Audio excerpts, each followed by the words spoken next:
은혜 좋은 주님, 이 시간 주의 말씀을 듣기를 소원합니다. 주님 성령으로 말씀하여 주옵소서.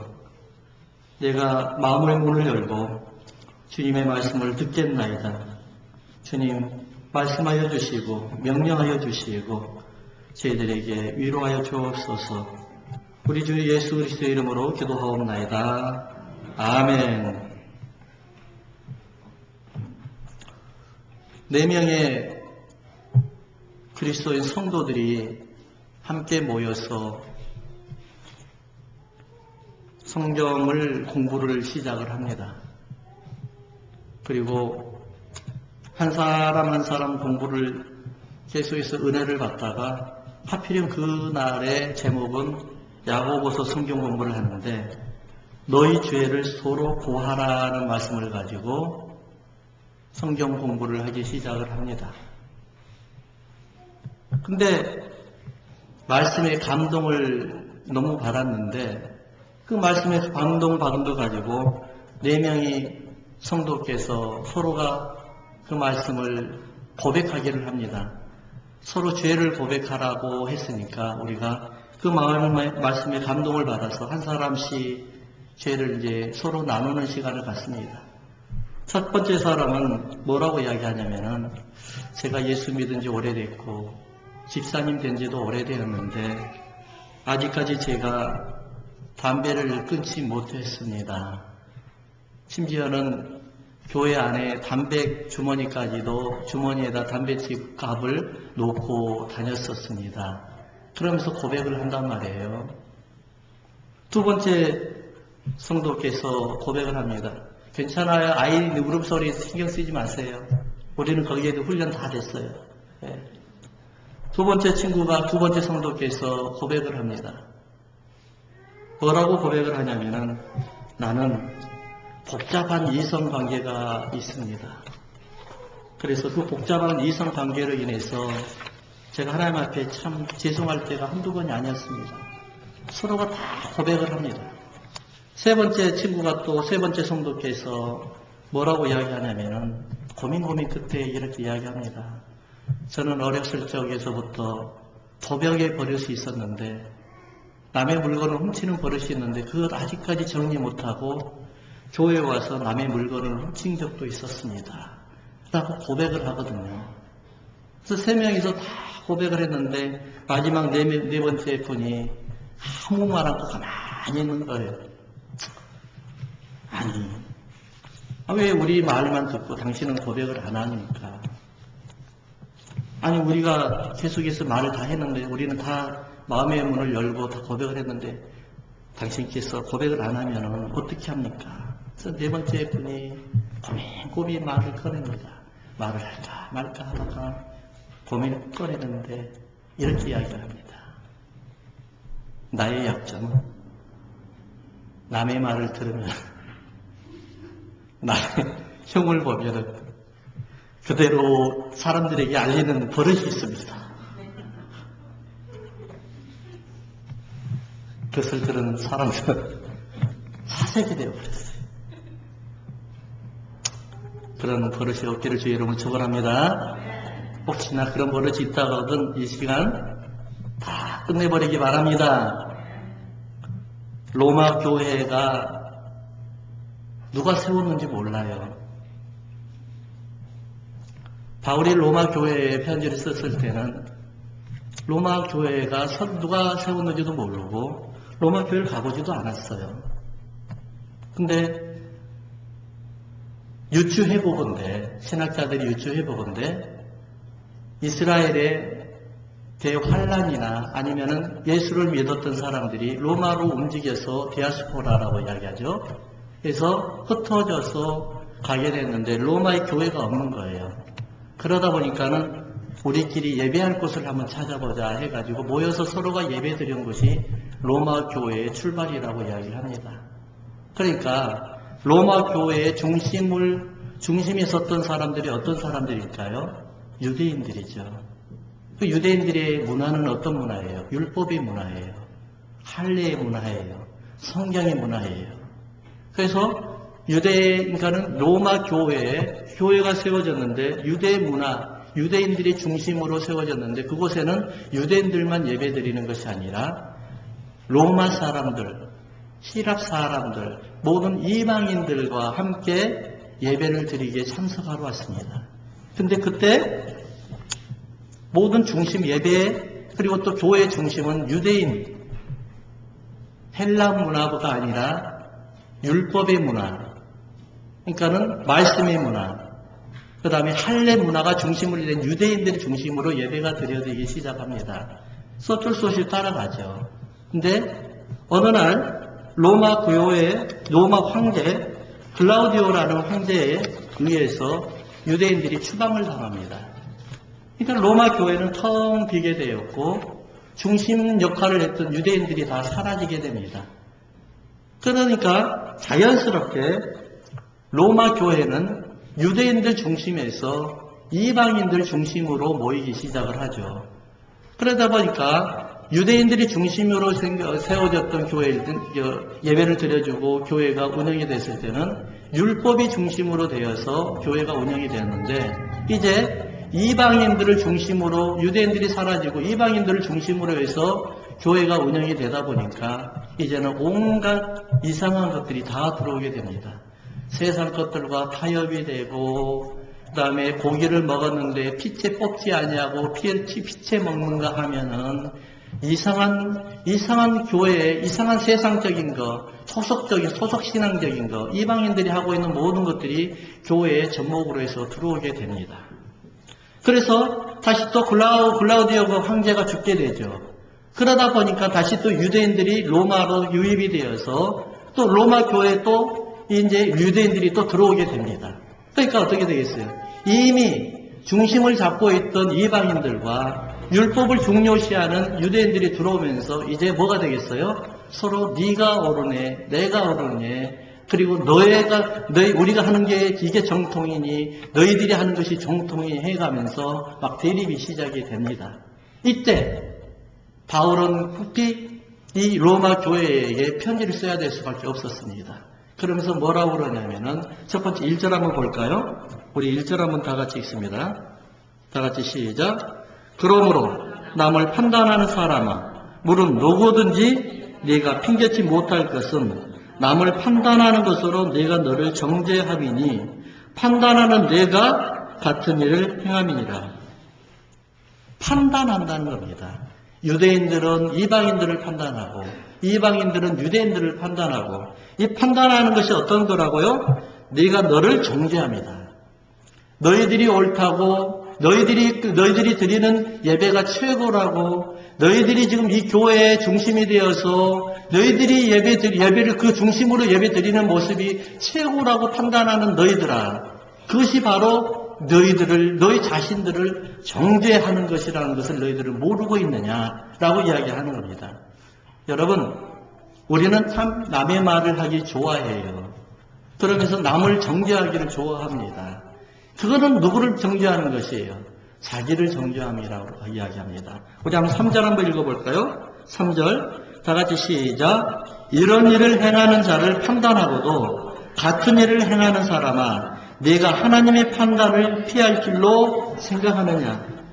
남이 틀렸다, 나만 옳다고 판단하는 사람아, 당신이 옳다고 생각하는 그 판단이 하나님의 판단을 피할 줄로 생각하면 큰 착오입니다. 오해입니다. 남들이 무엇을 하든, 남들이 술을 마시든, 남들이 담배를 피우든, 남들이 간음을 하든, 남들이 그 어떤 것을 하든지 간에 당신은 그를 위해서 기도해 주시고 하나님의 판단이, 하나님의 판단이 옳게 여기기를 기도해 주십시오. 이것이 바로 그들에게 필요한 것이요, 우리에게 필요한 것입니다. 아무리 어떠한 일이 있어도 누구를 판단하는 우를 범하지 않게 되길 주의 이름으로 축원합니다. 4절 한번 봐볼까요? 그러면서 판단하는 사람들에게 뭐라고 이야기하냐면 시작. 혹 네가 하나님의 인자하심이 너를 인도하여 회개케 하심을 알지 못하여. 그겁니다. 이미 판단하는 자는 여러분 하나님의 인자하심을 달라고 회개하십시오. 여러분들을 정죄할 분들은 오직 하나님밖에 없습니다. 여러분들을 심판에서 벗어나게 하고 여러분들을 속량할 분은 오직 하나님밖에 없습니다. 그래서 이방 교인들이 피치의 고기를 먹든 우상 숭배에게 드려졌던 고기를 먹든 아니면은 이 유대인처럼 거룩하게 율법에 의해서 살아가든 그를 판단하지 마십시오. 오직 판단할 분은 누구라고요? 오직 하나님이라는 사실입니다. 여러분 믿으세요? 요즘 교회에 시끄러워요. 교회 너무 시끄럽습니다. 또 교회 밖에도 시끄럽습니다. 어떤 집사님이 어떻게 했고 어떤 목사님이 어떻게 했고 어떤 장로님이 어떻게 했고 어떤 교회는 이런다 저런다 너무 많습니다. 왜 그럴까요? 말세지 말이기 때문에 그래요. 주님이 오시기를 기다리기 때문에 그래요. 카운트다운이 지금 벌써 시작이 됐기 때문에 그래요. 그러면 어떻게 해요? 그들을 위해서 기도해 줘야지. 그들을 위해서 판단하는 것은 하나님의 자비라는 것입니다. 여러분 믿으세요? 우리는 판단하지 마십시다. 그렇기 때문에 첫 번째 하나님께서 말씀하신 건 뭐예요? 판단하지 말라는 겁니다. 이 판단을 보면은요, 이 판단한다는 것은 이것은 뭘 이야기하냐면은 판단을 하고도 회개치 아니하는 고집과 연결이 되어 있어요. 이 고집 부리는 거예요. 5절 한번 보십시다. 이 고집이 어떤 내용이 어느 정도의 무서운 것인지 한번 볼까요? 5절 다 같이 시작. 다만 내 고집과 회개치 아니한 마음을 따라 진노의 날 곧 하나님의 의로우신 판단이 나타나는 그날에 임할 진노를 내가 쌓는도다. 회개하지 아니하고 계속해서 판단을 하며 이것을 계속 판단을 연결해서 하는 것은 판단을 끊지 아니하고 판단을 연결해서 하는 건 뭐예요? 하나님의 진노를 계속해서 쌓는 것과 다름이 없다는 것입니다. 여러분, 저는 여러분들에게 진정으로 부탁드립니다. 하나님에게는 죄를 쌓지 말고 하나님의 공로를 쌓기 바랍니다. 여러분들이 상급을 쌓는 것이지 하나님 앞에 죄를 쌓는 것이 아니라는 것입니다. 그래서 이 고집이라는 단어 얼마나 무서운지 몰라요. 사실 여러분 인생에 성공하는 것은요 고집만 없으면 돼요. 여러분 믿으세요? 인과관계가 뭐 때문에 흐트러지냐면 고집 때문에 그래요. 하나님과의 관계가 왜 흐트러진 줄 아세요? 여러분들의 고집 때문에 그래요. 고집만 안 부리면 돼요. 서양 속담이 있지 않습니까? 얼굴은 못생겨도 데리고 살겠는데 고집 부리는 여자하고는 못 산다고 그러잖아요. 고맙습니다. 고집은 너무너무 힘들게 하는 거예요. 그러니까 여러분 고집은 뭐냐? 자존심이라고 이야기를 하거든요. 그것을 자존심이라고 이야기를 하는데 이 고집이 8절이 불의한 사람, 불의한 자, 이 불의한 자하고 같은 맥락에서 출발해요. 한번 8절 한번 봐볼래요? 8절 시작. 오직 당을 지어 진리를 쫓지 아니하고 뭘 쫓는 자? 불의를 쫓는 자에게는 노와 분으로 하시리라. 하나님께서 말씀하시는 게 뭐냐면 오직 분을 쫓는, 그러니까는 불의를 쫓는 자에게는 하나님이 진노로 그들을 다루겠다는 거예요. 고집이 좋은 거예요? 안 좋은 거예요?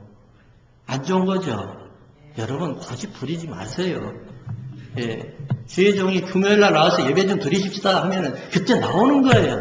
부흥회 또 우리 교회가 지금 다음 주에 이번 이제 돌아온 주에 금요일날 주일날 토요일날 7시 반에 부흥회가 있습니다. 그럼 나와야 돼 안 나와야 돼요? 같이 모시고 나오는 거예요. 그렇게 순종하는 여러분들에게 주의 이름을 축원합니다. 절대로 부리지 마세요. 이게 나는 뭐가 있는데요. 여러분 그거 아세요? 하나님이 주최하는 성회에는 하나님이 선물까지도 복까지 가져오신다는 사실을 아세요? 여러분 하나님이 계시는 곳에는 하나님의 복도 같이 있는 거예요. 그런데 그 복을 차버리는 것은 그것을 나는 싫습니다 하는 거하고 똑같은 거란 말이에요. 그게 고집이에요. 그래서 고집이라는 말은 뭐냐면 무감각하다는 거예요. 단단하다는 말. 헬라어로 표현을 하면 단단한 거예요. 무감각하고 완고한다는 거예요. 완고하고. 그러니까 무슨 말이냐면 이거는요. 마르고 단단하고 거칠다는 말이에요. 생각을 해보십시오. 그 나무의 뿌리에 물이 공급이 안 되는데 얼마나 단단해졌겠습니까? 얼마나 거칠어졌겠습니까? 저는 간혹가다 이런 분들을 보거든요. 예수 잘 믿다가 시험 들어가지고 교회를 떠나는 사람들을 많이 봐요. 그분들을 보면 생활이 너무나 가시야 가시. 언어 자체도 가시로 변해버렸고요. 사람을 자꾸 쏘는 이야기를 하더라고요. 그래서 생활 자체도 가시로 변해버려요. 그걸 자기들은 모르고 있더라고요. 여러분, 하나님 앞에 인정받고 하나님 앞에 싱싱하게 푸릇푸릇하게 잎사귀가 파릇하게 나오기를 소원하면은요, 하나님 앞에 열심히 무릎 꿇고 회개하는 여러분들에게 주의 이름을 축원합니다. 무릎 꿇는 자만이 하나님의 생수를 받을 수 있어요. 고집 부리는 자는 하나님의 생수를 거절하는 것이에요. 그래서 뭐예요, 이것은요? 8절의 부의라는 것은 하나님을 쫓고 의를 쫓지 않는다는 이 부리가 하나님을 쫓지 않겠다는 거예요. 그러니까 하나님의 은혜를 차단하는 것은 이게 고집이라는 것입니다. 성경에서는 보면은요, 고집 부리다가 망한 사람 참 많습니다. 여러분, 성경에 고집 부리다가 망한 사람 누가 있습니까? 대표적인 사람 바로 요 애굽의 바로 아닙니까? 바로 왕. 고집 부리다가 망하게 됩니다. 그 고집이 원어 헬라어로 보면 뭐하고 똑같은 줄 아세요? 강팍한 거예요. 하나님께서 여호와께서 바로에게 강팍하게 하사, 이 말이 고집 부리사 이 말이란 말이에요. 여러분, 고집 부리는 걸 강팍하게 되는 거예요. 성경에서 또 바로 말고 또 고집 부리다가 망한 사람이 있어요. 누굴까요? 바로 사울왕이에요. 이스라엘의 초대 왕 사울왕. 하나님 앞에 한 번만 무릎 꿇고 회개하고 그 다음에 돌아서 버리면 될 건데 그것을 듣지 않는 거예요. 하나님의 말씀이 줄기차게 울려 퍼지는데도 그걸 듣고 않고 고집을 강팍하게 마음을 단단하게 그냥 완고하게 거절하는 거예요. 그래서 사울왕이 망하죠. 그 다음에는요, 나라 전체가 망하지 않습니까? 그래서 바벨론 포로로 70년이나 포로로 끌려가 버려요. 여러분, 이건 무서운 말씀이에요. 하나님 앞에 고집 부리고 회개하지 아니하고 하나님 앞에 돌아서지 아니하면은 하나님이 여러분들에게 광야로 내쫓는 줄 믿으시기 바랍니다. 이방인들의 종이 되게 만들어버린단 말이에요. 하나님의 종이 아니라. 근데 여러분, 회개 한번 잘함으로 해서 성공한 사람이 있어요. 누굴까요? 다윗 아닙니까? 다윗이 얼마나 정말 못된 사람이었어요. 그렇잖아요? 그 사람 아까 제가 서두에 말씀드린 것 같이 남의 여자를 탐해가지고 자기 여자로 만들어버린 사람 아닙니까? 이런 사람이 어떻게 하나님 앞에 성공을 구원받고 형통하게 될 수 있나요? 무릎 한번 잘 꿇어서 그런 거예요. 고집 부리면 안 되는 거예요. 예. 그러니까 회개 한번 잘 해가지고 또 신약에도 대표적인 사람 사도 바울 아닙니까? 사도 바울. 하나님 앞에 하나님 앞에 얼마나 많은 범죄를 했으니까 예수 믿는 사람들을 다 죽이러 다녔지 않습니까? 그래서 한번 따라할까요? 범죄보다 무서운 것이 바로 회개하지 아니하는 죄입니다. 너무 기나요? 그렇죠. 요즘에는 컴퓨터 세상이니까 조금만 센텐스가 길어져 버리면 힘들어지죠. 맞아요. 그러면 한번 잘라봅시다. 범죄하는 죄보다 회개하지 아니한 죄가 더 무섭습니다. 여러분 믿으세요? 범죄하고 회개하면 끝나요. 그렇지만은 회개하지 아니하면은요, 여러분 그거는 끝나지 않은 영원한 우리가 진노가 우리가 지금 상급으로 쌓이는 거예요. 진노의 상급이. 여러분 이걸 믿으세요? 여러분의 호흡이 지금 붙어있는 게 왜예요? 회개할 기회가 있는 거예요. 무릎 꿇을 기회가 있는 거예요. 고집을 부리면 그 좋은 아까운 시간을 가지고 생명을 연장시킨 이 시간 가지고 고집 부려버리면은 누가 같이 망해요? 바로 같이 망하는 겁니다. 간혹 가다가 이런 분들이 있어요. 하나님 앞에 무릎 꿇지 않냐고 그 안에 그리스도가 없는 사람에게 성경 공부를 시키거든요. 그러다 보니까 어떻게 돼요? 그리스도는 그냥 예수 믿는 사람들을 죽이러 다니는 거예요. 예수 믿는 사람 죽이고 다니고 교회를 깨우고 다니는 겁니다. 여러분 생각을 해보세요. 여러분들 심령 안에 그리스도가 있습니까? 그러면 아멘. 그러면은 내 안에 내가 죽어야 되는 거예요. 이것이 바로 고집을 깨는 거예요. 내가 먼저 주님 앞에 나는 죽었고 그리스도만 살았습니다. 이 고백이 나온 사람이 성경 공부해야 돼요. 근데 내가 살았고 주님이 죽었습니다. 이런 사람들이 성경 공부하면은요, 예수 믿는 사람 죽이고 다니는 거예요. 교회를 깨고 다니는 거예요. 이게 진리인 줄 아는 거예요. 그래서 뭐가 중요한 거예요? 성경 공부가 지식이 중요한 거예요? 여러분들이 심령이 변화된 게 먼저 중요한 거예요? 심령 변화된 게 더 중요한 거예요. 여러분 이거 믿으세요? 12절 한번 읽어보십시다. 12절, 그래서 12절 한번 봅니다. 시작. 무릇 율법 없이 범죄하는 자는 또한 율법 없이 망하고 율법이 있고 범죄하는 자는 율법으로 말미암아 심판을 얻으리니. 참 애매한 말씀 같아요.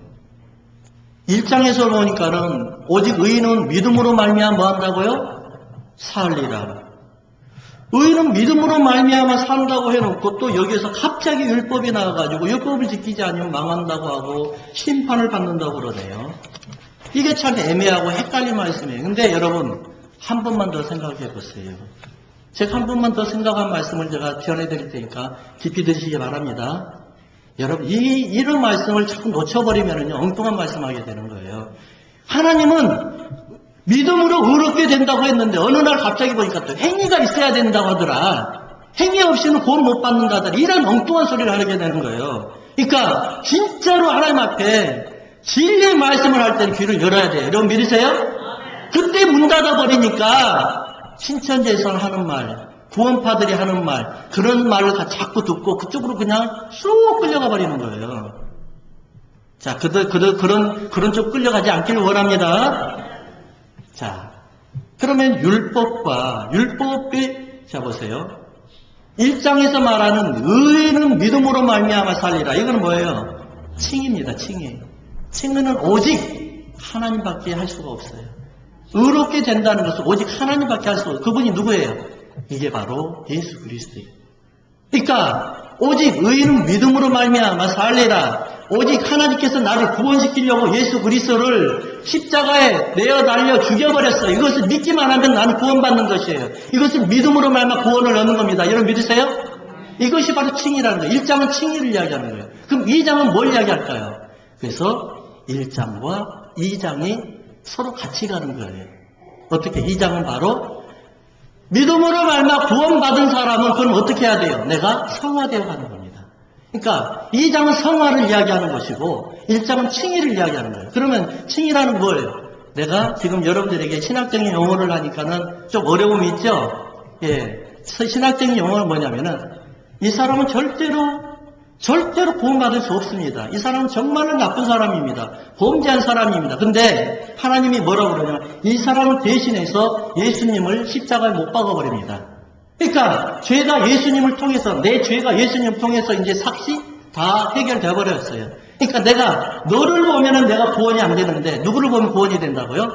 예수님을 보면 구원을 얻게 해줄게. 이것이 바로 칭의라는 거예요. 그러니까 하나님의 일방적인 선언이에요. 사람이 하는 것이 아니에요. 하나님의 일방적인 선언이에요. 여러분이 잘나가지고 구원받은 것이 아니라 하나님이 예수님, 독생자 예수를 십자가 못 박아서 죽여버렸어요. 그러고 난 다음에 내가 하나님께서 일방적으로 선언하는 거예요. 내가 예수를 보고 내가 너를 구원해 줄게. 이게 1장이라는 거예요. 그럼 2장은 뭐예요? 그럼 성화돼야죠. 내가 하나님을 닮아가야죠. 내가 하나님의 형상을 회복해야죠. 하나님의 형상을 잃어버렸어요. 누가 오셔가지고 하나님의 형상을 회복시켰죠? 예수 그리스도께서 하나님 형상을 회복시켜줬어요. 근데 하나님 형상 안에 내가 처음에 예수 믿을 때는 그냥 콧물, 눈물 막 할 거 없이 그냥 하나님의 하나님의 그 고마우심, 예수 그리스도의 고마우심에 감동하고 눈물을 흘리고 기도가 쉴 새 없이 하다가 세월이 조금 지나가니까 눈물이 마르기 시작을, 나중에는 코도 마르기 시작해요. 나중에 양심도 마르기 시작해요. 그러다 보니까 십자가는 어디로 온 데가 티 없이 내 명예만 살아있고 내 의지만 살아있어요. 그 뭘 덮어버렸어요, 지금? 뭐가 형상을 덮어버린 거예요? 내 의의가 하나님의 형상을 덮어버렸고, 내 나쁜 습관이 하나님의 형상을 덮어버렸고, 내 명예가 하나님의 형상을 덮어버렸단 말이에요.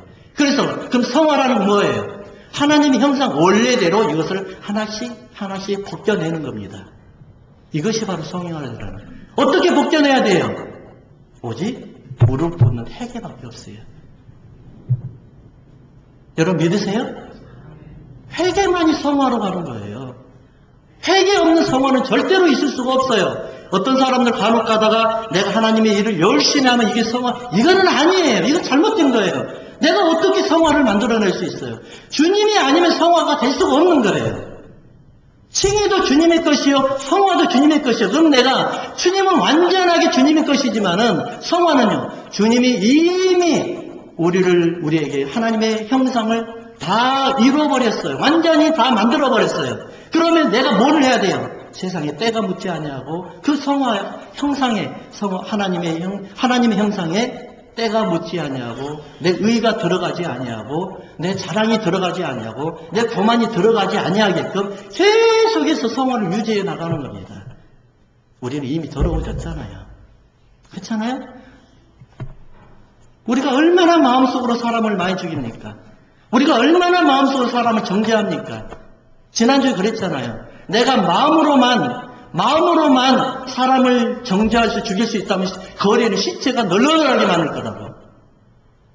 내가 마음으로만 음란할 수 있다고 하면은, 임신시킬 수 있다면 세상의 모든 여자들은 다 임신해가지고 배가 볼록이가 다닐 거라고 이야기했잖아요. 우리가 마음으로 얼마나 많은 사람을 죽입니까? 근데 이것을 어떻게 해야 돼요? 무릎 꿇고 기도하는 거. 이것이 성화예요. 성화는 사람이 하는 거 아니에요. 사람이 무릎 꿇고 회개만 하는 거예요. 성화는 다 하나님 형상, 예수님께서 십자가 못 박힘으로 다 잃어버렸어요. 할렐루야! 이것을 우리는 그대로 지켜나가는 거예요. 언제까지요? 주님이 오실 때까지. 그 누구도 할 수 없는 거예요. 우리는 주님이 오실 때까지 이것을 계속 사람의 형상을 잃지 않고 유지해 나가는 겁니다. 그래서 여러분들 기도할 때마다 이걸 빠뜨리죠.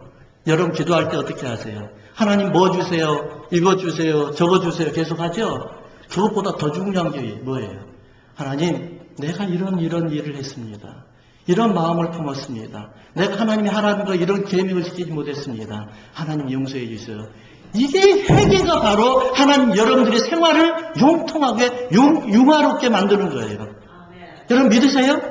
하나님의 형통은 바로 거기에서 오는 거예요. 회개를 얼마나 많이 하느냐, 무릎을 얼마나 많이 꿇느냐, 정말 눈물 콧물 범벅하면서 하나님 앞에 얼마나 많은 내 죄를 자복하느냐, 여기에서 여러분들의 형통이 달려있는 거예요. 할렐루야!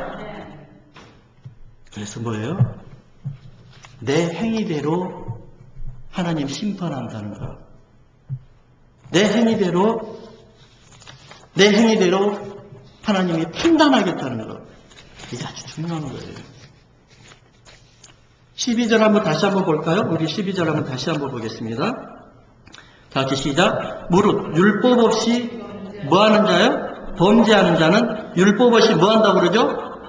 여기 망한다에다가 딱 동그라미 한번 쳐보세요. 예, 율법 없이 망한다고요. 그 다음에 또 율법이 있고 범죄하는 자는 율법으로 말미암아 뭘 한다고요?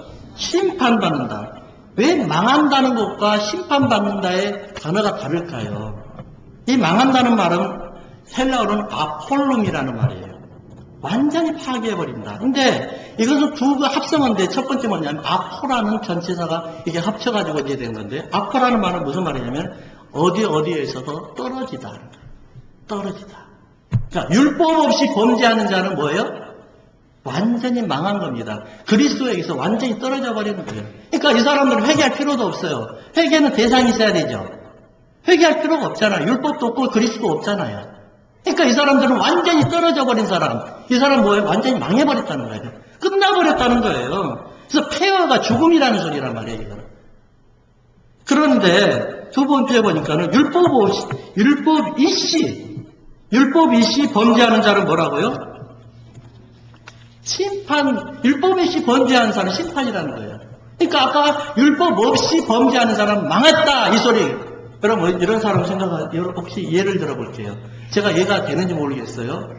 어떤 사람이 예수를 잘 믿었어요. 예수를 잘 믿다가 어느 날 그냥 심경에 변화가 생긴 거예요. 사실 시험은 자기 때문에 드는 것이 아니라 상대방 편에 들잖아요. 그렇죠? 목사님이 저렇게 하면 안 되죠. 장로님이 저렇게 하면 안 되죠. 아니 집사님이 어떻게 저렇게 할 수가 있어. 교회가 어떻게 맨날 싸울 수 있어. 그래가지고 맨날 시험 드잖아요. 근데 솔직히 보세요. 여러분 그 시험 드는 거는요. 외부적인 요인보다도 솔직히 보면 내부적인 요인이에요. 자기 심령이에요. 심령이 원래가 안 돼 있기 때문에 지금 이유를 찾는 것보다 불가한 거예요. 죄송하지만은 그렇게 될 수밖에 없는 거예요. 근데 그 시험에 들었단 말이에요. 시험에 들어가지고 그 사람이 개종을 해버렸어요. 어디로 갔을까요? 불교나 아니면은 어디요? 무슬림 같은 그대로 가버렸단 말이에요. 이번에 영국에서 살인사건 났잖아요. 길거리에서. 그 사람이 기독교에서 무슬림으로 개종해버린 사람이에요. 자, 그런 사람이 뭘까요? 이것이 바로 율법 없이 망한 자란 말입니다. 완전히 끝나버리는 거예요. 여러분, 예수를 절대로 버리면 안 돼요. 할렐루야. 무슨 일이 있어도 예수를 절대로 버리면 안 돼요. 그래서 예수님께서 뭐라고 그래요? 끝까지 인내하는 자는 구원 얻으리라. 어떠한 상황이 오든 어떠한 시험이 오더라도 여러분 끝까지 인내하고 주님을 품은 자는 구원이 있다는 사실입니다. 여러분 이것을 믿으시기 바랍니다. 그래서 보면은 심판, 이 심판이라는 말은 율법으로 말미암아 심판을 받으리라. 이 말씀 뭐냐면은 크리노라는 말입니다. 크리노. 이건 뭐냐? 구별하다라는 뜻이에요. 그러니까 어디에서 이 구별하다라는 말, 여러분 구약 성경의 레이기가 뭐예요? 거룩이죠. 거룩은 뭐죠? 구별하다는 겁니다. 구별. 그냥 갈라내는 겁니다. 아까 제가 성화를 이야기 뭐라고 그랬어요? 이미 이루어진 예수님의 십자가 피로 십자가 죽으심으로 나는 이미 하나님의 형상이 다 이루어졌는데 거기서 어떻게 돼요? 세상 것은 내 마음이 이거 내 못된 것들 하나씩 구별해내는 것이 이것이 성화라고 이야기했잖아요. 근데 이 크리노라는 말이 바로 구별하라는 거예요. 구별하다. 근데 어디서 유래가 됐느냐? 누르다, 고르다, 집어 올리다, 선택하다. 여기에서 유래가 된 말이에요. 크리노라는 말. 자, 종합표현은 뭐죠? 우리에게는 십자가가 없으면 안 돼요. 오직 십자가예요. 여러분 생각해 보세요. 여러분들이 의로 성화될 수 있는 게 어디가 있어요? 여러분들이 의로 구원받을 사람이 누가 있어요? 아무도 없어요. 그래서 세례 요한의 말처럼 나는 망해야 되겠고 그리스도는 흥해야 되겠다. 여러분들이 속사람 철저하게 망해야 돼요. 율법이 없는 자는 철저하게 망하듯이 여러분들이 속사람 이거는 나의 죄는 철저하게 망해야 돼요. 나는 철저하게 죽어야 돼요. 완전히 가루 없이 가루같이 사라져버려야 돼요. 오직 내 안에 계시는 그리스도만 살아나야 돼요. 이것이 바로 우리에게 주시는 말씀이에요. 13절 한번 봅니다. 결론적으로 보면 13절에 뭐라고 이야기했냐면은 볼까요? 하나님 앞에서는 율법을 듣는 자가 의인이 아니요. 율법을 뭐하는 자예요? 행하는 자라는 겁니다. 율법을 듣는 자가 의인이 아니요. 율법을 행하는 자가 의인이라고 믿으시면 아멘.